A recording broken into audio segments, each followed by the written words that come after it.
വറഹ്മത്തുള്ളാഹി വബറകാതുഹു.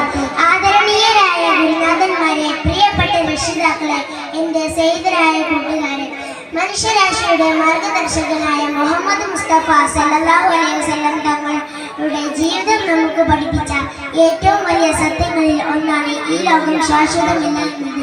മരണം രുചിക്കാത്ത ആത്മാവില്ല എന്ന വിഷയത്തെ ആസ്പദമാക്കി ഏതാനും കാര്യങ്ങൾ നിങ്ങളുമായി പങ്കുവെക്കാനാണ് ഞാൻ ഇന്ന് ഈ വേദിയിൽ എത്തിയിരിക്കുന്നത്.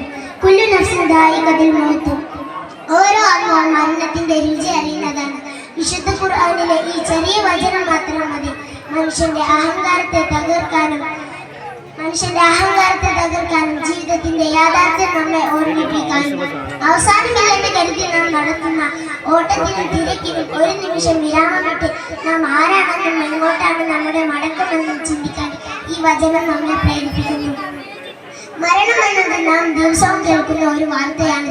ഇന്നത് മറ്റൊരാളുടെ വീട്ടിലായിരിക്കും, ഇന്നലെ അത് മറ്റൊരു കുടുംബത്തിന്റെ ദുഃഖമായിരുന്നു, നാളെ അത് ആരുടെ വീട്ടിലായിരിക്കുമെന്ന് നമുക്കറിയില്ല. പക്ഷേ മറ്റുള്ളവരുടെ മരണ വാർത്തകൾ കേൾക്കുമ്പോൾ നമ്മുടെ സ്വന്തം ജീവിതത്തിന് വേണ്ടി ഒരു നിമിഷമെങ്കിലും നാം ഓർമ്മിപ്പിക്കുന്നുണ്ടോ? അല്ലാഹുവിന്റെ പ്രീതി കരസ്ഥമാക്കുന്ന രീതിയിൽ ജീവിക്കാൻ നാം പരിശ്രമിക്കുകയും അവിടുത്തെ പ്രീതി കരസ്ഥമാക്കുന്ന രീതിയിൽ ജീവിക്കാൻ നമുക്ക് തൗഫീഖ് നൽകുകയും മരണവേളയിൽ ഈമാനോടെ നമ്മെ മരിപ്പിക്കുകയും ചെയ്യുമാറാകട്ടെ. ആമീൻ. അസ്സലാമു അലൈക്കും വറഹ്മത്തുള്ളാഹി വബറകാതുഹു.